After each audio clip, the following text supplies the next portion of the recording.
Hi friends, welcome back. तो देखते हैं Mota Bhai thug life, savage moment of Amit Shah, Chanakya of Indian politics, lion of the BJP. तो चलो video शुरू करते हैं। वीडियो शुरू करने से पहले अगर आप चैनल पर नए हो और आपने अभी तक सब्सक्राइब नहीं किया तो जल्दी से पहले सब्सक्राइब के बटन और बेल आइकन को क्लिक कर लो ताकि आपको हमारे सारे न्यू वीडियोस के नोटिफिकेशन मिल जाए जैसे हम अपलोड करें। अगर आपको वीडियो पसंद आता है प्लीज लाइक एंड शेयर। चलिए शुरू करते हैं। देश के गृह मंत्री और दुनिया की सबसे बड़ी पार्टी के अध्यक्ष, जोरदार तालियों के साथ स्वागत कीजिए श्री अमित शाह। दुनिया की सबसे बड़ी पार्टी।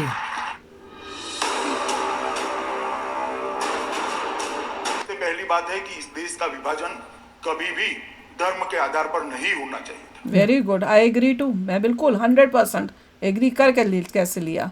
मगर एक कटु वास्तविकता, कटु सच है कि इस देश का विभाजन धर्म के आधार पर हुआ। बंटवारा धर्म के आधार पर नहीं होना चाहिए, मगर कांग्रेस ने बंटवारे की डिमांड को सरेंडर किया और इस देश का विभाजन धर्म के आधार पर हुआ। और पाकिस्तान के प्रधानमंत्री ने स्टेटमेंट किया था हम दलितों को नहीं जाने देंगे। पाकिस्तान में साफ सफाई कौन करेगा? ओह, और उस वक्त कांग्रेस के प्रधानमंत्री चुप रहे थे। शेमफुल। उसी दिन सबको लाने की जरूरत, इनके भरोसे छोड़ने की जरूरत नहीं। देश से महिलाएं आती हैं, काम करती हैं, सिंदूर लगा के घूमती हैं, साथ ही साथ वो चूड़ियां पहनती हैं, काम करती हैं। वो कैसे प्रूव करोगे कि इनमें जेन्युइनली हिंदू कौन है, मुसलमान कौन है? देखिए ऐसा है, ये सारी चिंता आप सरकार पे छोड़ दो, हम कर लेंगे। Good good. उन्होंने कहा मुसलमानों से नफरत क्यों है? हमें कोई नफरत नहीं है। मैं आपको कहता हूं जनाब, आप नफरत खड़ी मत करना, मेहरबानी करना। आपने अभी कहा कि एनआरसी का बैकग्राउंड बना रहे हैं। एनआरसी का कोई बैकग्राउंड बनाने की जरूरत नहीं है। हम इस पर बिल्कुल साफ है कि इस देश में एनआरसी होकर रहे। वाह, वेरी गुड। कोई बैकग्राउंड बनाने की जरूरत नहीं। यूसीसी भी बैकग्राउंड है ही, हमारा घोषणा पत्र ही बैकग्राउंड है। ये ओवर स्मार्ट बनते हैं ना, ये इस रिलीजन के नाम पे वोट लेने ना इन्होंने।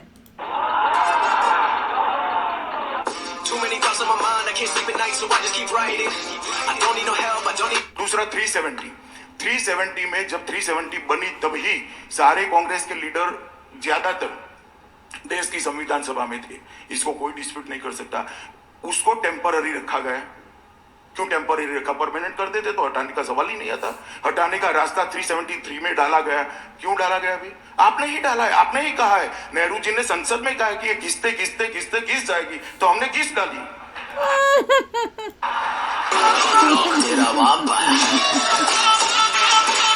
मतलब उनको 370 से भी तकलीफ हो रही है कि क्यों हटी। 9 फरवरी को क्या था?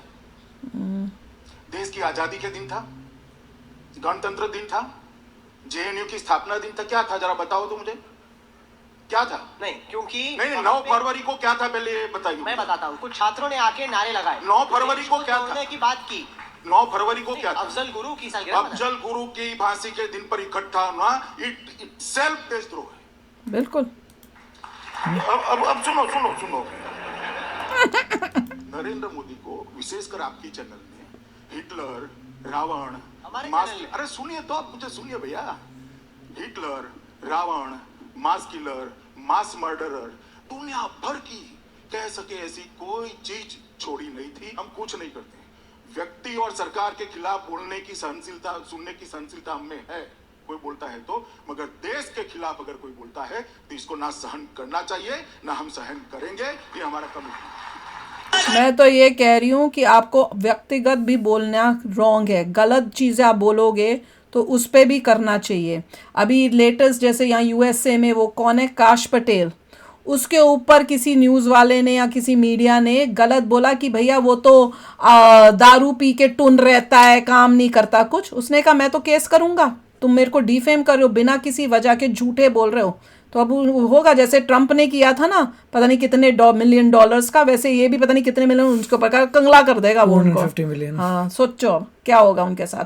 ऐसी होना चाहिए। तो कोई भी कुछ भी उठ के कुछ भी बोल देता है। मोदी जी के बारे में ऐसे कोई बोल रहा है कि इसने ये कर दिया, मोदी जी ने ये किया है तो हिटलर है, कैसे बोल सकते हो तुम? कंट्रोल चाहिए, नहीं तो कोई भी कुछ भी हद क्रॉस कर देगा।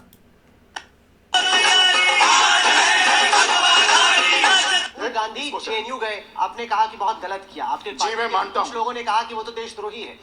राहुल गांधी जेएनयू गए उसको मैं गलत नहीं मानता हूँ। राहुल गांधी जी ने वहां जाकर भाषण किया वो कि उसमें। कुछ लोग नारों के रेफरेंस में कि कुछ लोग आपकी आवाज को दबाना चाहते हैं, कुछ लोग फ्रीडम ऑफ एक्सप्रेशन को सप्रेस करना चाहते हैं। मैं इसके खिलाफ बोला हूँ और मैं मानता हूँ कि अगर आवाज ये है कि भारत तेरे टुकड़े हो गए इंशाल्लाह इंशाल्लाह, तो उसको दबा देनी चाहिए। Very good. वो वहां पे जाके बोल रहे आपके दबा देंगे, हद हो गई। Very good. राजा साहब बोल रहे थे, क्यों खड़े नहीं हुए? उन्होंने काफी सारी बातें की और रूल्स के हिसाब से नहीं। हम आराम से सुनते रहे, सुनने की भी आदत डाली हो साहब, इस तरह से नहीं चलेगा, सुनना पड़ेगा। डरने का सवाल नहीं है अध्यक्ष महोदय, मैंने डरने की कोई बात ही नहीं करी है। डर जहन में पड़ा है तो मैं क्या कर सकता हूँ?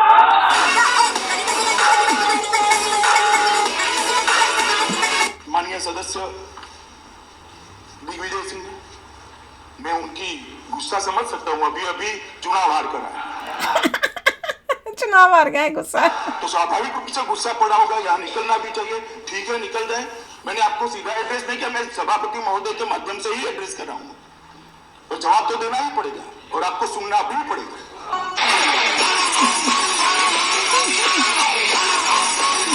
जब मैं जम्मू और कश्मीर बोलता हूँ तो पीए को इसके अंदर ही आता है। एक सेकंड भाई, सुनिए तो आप मुझे बोलने नहीं देंगे आप। मैं स्पष्ट करता हूँ, माननीय मंत्री जी प्लीज। मैं जब जम्मू एंड कश्मीर बोलता हूँ, माननीय सदस्य इसलिए एग्रेसिव हूँ कि जम्मू एंड कश्मीर के पीए को आप भारत का हिस्सा नहीं मानते हो क्या? एग्रेसिव ना हो, जान दे देंगे इसके लिए। क्या बात कर रहे हो आप? एग्रेसिव होने की क्या बात कर रहे हो? जान दे देंगे इसके लिए। ये सब देख के मैं कह रही थी कि इतना अच्छा मौका आया था ऑपरेशन सिंदूर के टाइम वही तो। लेने का, कि जान दे देंगे अग्रेसिव हो देनी तो चाहिए। क्यों नहीं लिया तब? इतना अच्छा मौका था अपना वापस पार्ट ऑफ अपनी कंट्री का लेने का। अब इसके बाद पता नहीं कब मौका आए, कब आए। 100 साल होने वाले हैं।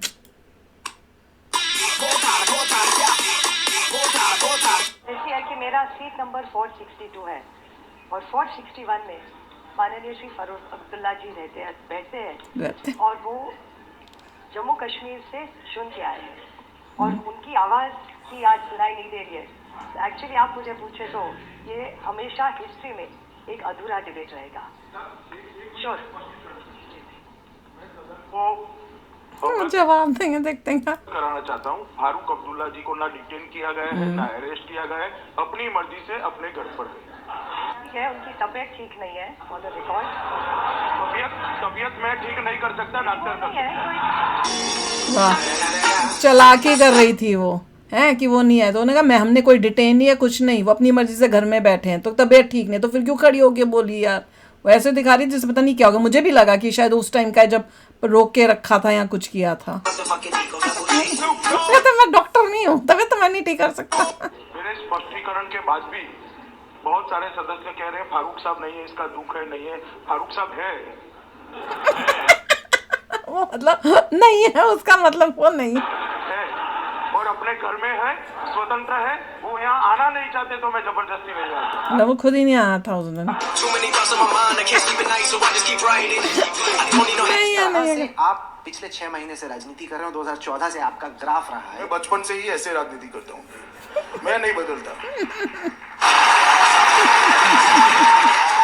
मोदी जी को सफल बनाने में आपने पूरी ताकत लगाई हुई है, इसमें तो कोई दो राय हो ही नहीं सकती। लेकिन मेरा सवाल अमित शाह जी आपसे ये है कि क्या आप अपने आप को एक दिन, जब भी वो दिन आए, भारत के प्रधानमंत्री के तौर नाभिक पर तेल को निचोड़ोगे तेल नहीं निकलेगा, प्रयास छोड़ दो। चालू बनते हैं ना कि आप प्रधानमंत्री बनने, ये वो जाके फूट डले या कुछ उस टाइप से बोले, लालच या कुछ डाल आए लोगों में। कभी ना कभी तो सोचते ही होंगे, होम मिनिस्टर बन ही गए हैं तो फिर देखा, मेरी तो लॉजिकल ही है। मेरी पार्टी सोचेगी ना भैया, आप काहे को इतना कष्ट कर रहे हो? बिल्कुल, वेरी गुड। बड़े चालू, कईयों से पूछते हैं। नागरिकता एक केंद्र का विषय है, केंद्र का कानून है। जब देश की दोनों संसद के दोनों सदन इसको पारित करते हैं, वो सारे देश को अप्लाई होता है। किसी को मैं नहीं करूंगा, नहीं करूंगी, ऐसा कोई अधिकार नहीं है। ये हो चुका है और पूरे देश के लिए हुआ। नहीं, पर पुलिस उनके पास है, प्रशासन। आप कैसे, अगर ममता बनर्जी नहीं करेंगी तो पश्चिम बंगाल में क्या होगा? ये आप थोड़ा समय जाने दीजिए ना, मैं भी हूँ और आप भी हैं। ममता बनर्जी से रिलेटेड आपसे उम्मीद रखती है, इसलिए आपको 303 भाई, सीटें देश आई की जनता हमसे कि पार्टी में द डिफरेंस आप हैं, इसलिए सवाल आपसे पूछे जाएंगे। देश की जनता आपसे उम्मीद रखती है कि आप भी कांग्रेस से खड़े सवाल करो। गुड। देश की जनता को हम भी तो मिलते हैं ना राहुल, हम भी जानते हैं देश की जनता आज तक के लिए क्या पूछती है। ऐसा नहीं है भाई, हमारा भी संवाद है जनता से। उम्मीद करती है। ऐसा ठेका सिर्फ आपके पास नहीं है कि जनता आपसे ही कान में आकर सब कह जाए और हमें न कहे। हमें कहती है इतनी क्यों पार्शलिटी करते हैं, इसलिए मैंने बता दिया आज आपको। गुड, वही। नेक्स्ट क्या, कॉमन सिविल कोड और पीओके। लोग ये कह रहे हैं कि दो चीजें अभी बची हैं आपके एजेंडे में। हाँ, देखा, Yes. पीओके और वही यूनिफॉर्म सिविल कोड। अब भाई इतने से ही तेरा चैनल परेशान हो गया है, काहे को आगे ले जा रहे हो? छोड़ो ना। नहीं, छोड़ो ना, नहीं बताना चाहिए था उन्हें, वो मेन है, हम भी उसकी वेट करें। पीओके और यूनिफॉर्म सिविल कोड दोनों बहुत इंपॉर्टेंट है और कर सकते हैं तो अभी मोदी जी ही कर सकते हैं। अगर कोई और आ गया तो पता नहीं वो कभी We will पॉसिबल see. होगा कि नहीं। योगी जी भी कर सकते हैं, who knows? हाँ, योगी जी आ गए तो भी उसके तब भी चांसेस हैं, पर अगर ऑपोजिशन आ गई तो फिर क्या होगा वो तो हमको दिख ही रहा है कि जितना मेहनत की है सालों की सब मिट्टी में मिल जानी है। पर आंसर्स बहुत अच्छे दिए थे और उसी को बोला कि भैया तू मुझसे जो ऐसे सवाल पूछता है वैसे कभी कांग्रेस से भी तो पूछा कर, जनता तो वो भी पूछना चाहती है। और ये तो मैंने कई बार ही देखा है कि बीजेपी के जब भी कोई मेन आते हैं उनसे, भैया आप भी तो प्राइम मिनिस्टर बनना चाहते होगे मोदी जी के बाद, ताकि ना सबके अंदर वो करते हैं। मैंने कहा कभी तुम लोगों ने वो कांग्रेस से कभी पूछा है? वो तो राहुल गांधी के अलावा, उनके खानदान के अलावा कभी पूछ के तो देखो ना, उनसे क्यों नहीं पूछते हो? खड़गे जो है उससे पूछो ना कि क्यों वहां पे तो कोई भी बनता है कंट्रोल करने के लिए, उनका वो बैठे होते हैं खानदानी, कोई भी बनेगा पर कंट्रोल वही करेंगे चाहे वो पीएम भी बन जाए। तो चलो यार, आप भी शेयर करना अपने थॉट्स, बड़ा मजेदार था। मिलते हैं नेक्स्ट वीडियो में बहुत ही जल्द। Till then take care and bye bye. तो अगर आप मेरे इस चैनल पे नए हो तो जल्दी से सब्सक्राइब के बटन को हिट करो और बेल आइकन को क्लिक करो ताकि आपको मेरा जब नया वीडियो मैं लगाऊं आपको उसके बारे में जल्दी से पता चल जाए।